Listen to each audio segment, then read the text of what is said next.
in the fourth quarter and we aren't able to finish it. That's not like us. There were some great individual plays and efforts out there tonight, but at the end of the day, we didn't make enough plays. And we got guys in position to make plays and get off the field and in the game. We didn't get it done. Plenty of opportunities on offense to finish the game. Didn't get it done, and just overall a disappointing night. Proud of the fight of our team, without a doubt. That was a great football game. We knew it was going to be a four-quarter SEC war. Told our guys all that all week. I want to thank the crowd. They were a weapon for us today. Knew they would be, and in the end, we just didn't do enough good things today to finish the game. Questions? Shane, I know you haven't had a chance to really ingest it, but looking at the defense, just what did you see as the main problem out there tonight? I saw the main problem, David. We call pressures and we don't run them. We play man coverage and didn't do a great job of keeping leverage. I mean, just in the first half alone, we ran a pressure where the corner came and for some reason he stopped, and we gave up an explosive pass because we didn't continue to run the pressure.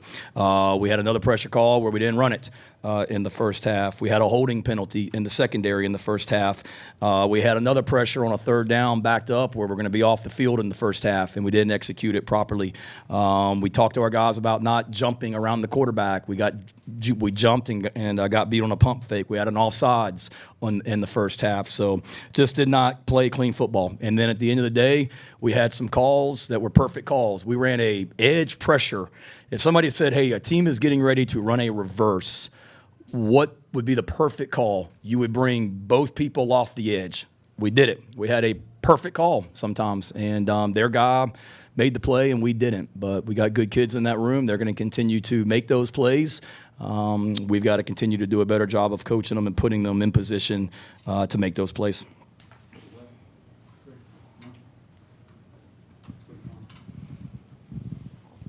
Shane, kind of sticking with the defense, but Florida converted, I think, 3 fourth downs on their final 2 drives. Just how frustrating the situation of football and lack of execution? Extremely, because that was a key going into the game, Colin, was third down and red zone. And, we did a good job, I thought, in the red zone of holding them to field goals in the first half. Credit the defense for that. Looking at it, we were good on third down. We were 50%. They were 4 of 15 on third down, but when they're 75% on fourth down, 2 of those, I think, in the last 2 drives, if I'm not mistaken, where we're off the field, and one of them, the game is absolutely over. And we bring a pressure, and because of the pressure, he's got to get rid of the ball quick. We got a flat player in the coverage, and should be off the field, and we didn't get it done. So disappointing that in situational football like that, we weren't able to get it done. They want to run the football. We did a great job, overall of stopping the run. We did a good job of running the football. But when they have, 81 plays for 494 yards and 423 of those are on the ground, it's going to be a tough night. In the air, it's going to be a tough night. Shane, you said you call pressures and then you don't run them. Can you elaborate on that? Do you mean the players don't get the signal right, or what? We got to look at it, Gene. No, they got the signal for some reason. We just had, I don't know if it was a formation. One thing that Florida does a good job of is, giving you multiple formations to prepare for shifts, motions, shift into empty, things like that. So like we talked about Tuesday in the press conference, with every call we have, there's adjustments within that call. And with some of the pressures that we called tonight, we did not do a great job of, for whatever reason, of adjusting and communicating things as well. And it wasn't a ton. I mean, we caught a bunch of pressures tonight that probably more so than normal that we did execute. And when we do, we gotta get there. We hit that quarterback, but we didn't sack him enough in my mind. Can you talk about, you've had 4 miscues in the special teams with the extra points, jumping off sides, and then the one on the holder, and then the short punts and all? Short punts, I don't know. Cobb bombed the first one. Kai's a big-time player. I don't worry about him at all. Not everyone's going to be perfect. The bad snap, I don't know. Hunter's been really good. We thought early in the game they were hitting our snapper. There's one extra point where Hunter, the snapper, ends up 3 yards behind the line of scrimmage because he got hit, and I was told that our guards were knocking those guys into Hunter. But, he's made too many big snaps.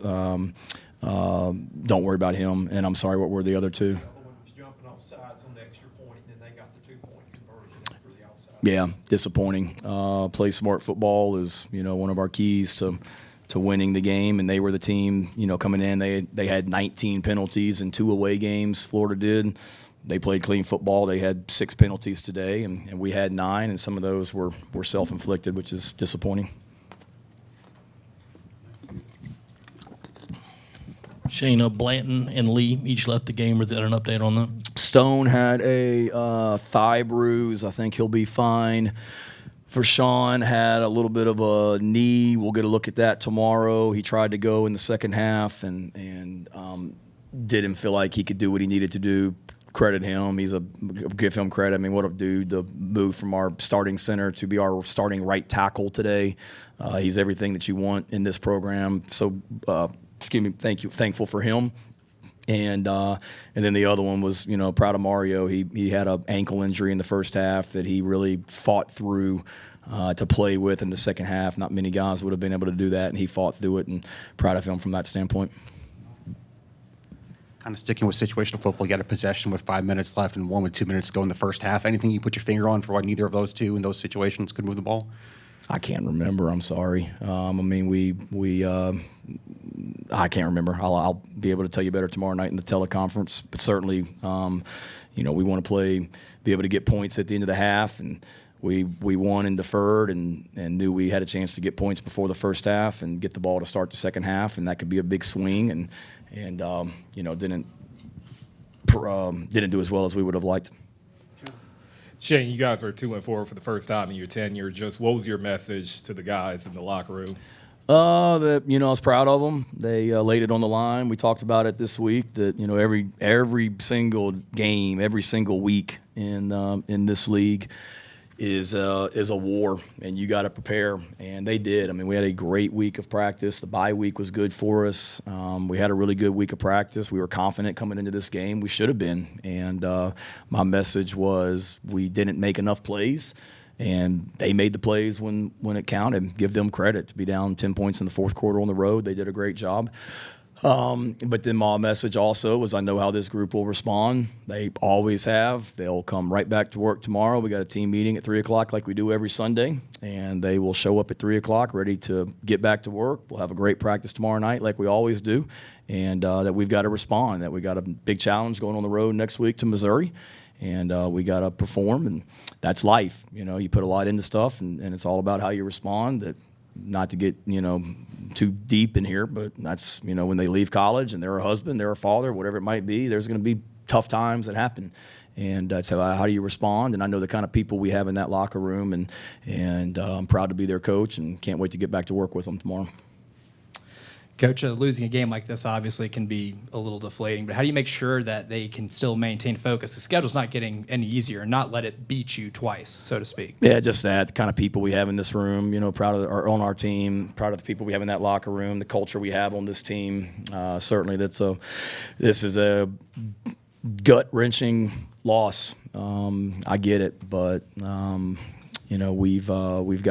the halfway point of the season, and we're going on the road, and then we come back home, and we got 4 home games in November. So we've got to get a lot better as a team. We are, like I said, we're 6 games in, so now we're officially in the second half of the season, and we've always been a team that gets better as the year goes. And like I said, I mean, there's some great young men in that locker room that are really, really, really, really hurting right now because of what they put into that, and I know they're eager to compete. And we work our butts off year round for 12 opportunities, and it hasn't been good enough in the first 6, but we got 6 more to go, and we love to compete, and I have no doubt our guys will continue to love to compete. Changes you made on the offensive line, what did you see from those guys? And looked like you got traded the ball more, and even on offense, Juju was more involved in the passing game. What did you see from those guys? I thought they all did well. That was a decision we made in the bye week to move Trey Jones to offensive guard. I thought he did some good things overall. Vershawn, like I said, moving the right tackle. I thought he did well. I didn't feel like, the couple times I got good defensive ends, and a couple times the protection, we got beat. But overall, I thought at tackle we were, okay with Vershawn out there. Nick came in and played center. Losing Vershawn, obviously, in the second half is not ideal. because that's your guy that you started the game as your right tackle, and now he's basically not able to play the second half. That's tough. Trey Knox, Josh Simon. When I talk about guys making plays, we had a lot of guys that made some plays tonight. Trey Knox, 8 catches for 50 yards. Josh on that touchdown run, that was a big-time play and catch and run that he had. And then, we want to rotate. I said it all along. I feel good about our running back group with Juju and DK and Mario, and all those guys did some good things tonight.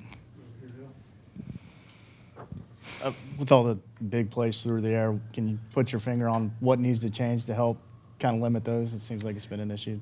Yeah, I don't know. When you give up that many explosive plays in the secondary, it's tough to win. We got, it's not like we're a super young group. Obviously, Kilgore's a true freshman, but, O'Donnell and Marcellus are older guys for us, and Nick and DQ are in their second years. And again, we played a ton of, our whole thing defensively today was we wanted to be more aggressive, and we brought a lot of pressure, and we played a lot of man coverage behind it. To me, Hale, we got to continue to do a good job of disguising. They hit one deep ball down our sideline, I think, in the third quarter, where, everybody in the stadium knew we were in man-free coverage, and they checked and hit us on a deep ball, so we got to continue to do a better job of disguising. We brought a 0 blitz one time, and we didn't play with the proper leverage, and we got beat inside on a slant. We got to play with the right leverage and technique and play inside on that. So it's, and when you're out there on an island at defensive back and you're playing a ton of man coverage like we did, that's going to happen. And their guys made a lot of plays, and we didn't make enough of them out there in the secondary. And I don't think we had any turnovers today. Is that right? Okay, yeah, but I'm saying our defense, we didn't create any turnovers, and it's tough to win games in this league if you're not creating turnovers. On your last possession, 75 yards, you got 3 timeouts, 40-something seconds. What did you and Dowell, did you have a chance to really talk about what you wanted to do on that series besides just taking deep shots? Did you have some idea of how you want to try to attack them down the field? Yeah, absolutely. Let's be honest, as soon as they got the ball back, we were talking on offense about let's have our 2-minute offense ready because we hadn't stopped them all day. And, I was hoping to get a stop right there, and we should have if we make plays. But you anticipate them scoring or at least being prepared if they score, that you have an answer. We can't think the game's over. Offensively, we were always thinking about, okay, what could happen? So we were just talking. We knew we had 3 timeouts and really had plenty of time. We worked 2-minute drill every Sunday night in practice and every Thursday in practice, and really felt confident with 3 timeouts and Spencer Rattler at your quarterback at the quarterback position. Thought we were going to go win the football game, to be honest with you. And for us, Phil, it was just we got plenty of time. Let's just call our offense and do what we do. And certainly we like downfield throws, but we checked it down to DK. He ran for a first down, and then we just can't throw an interception there, and tough way to finish. Thank you, guys.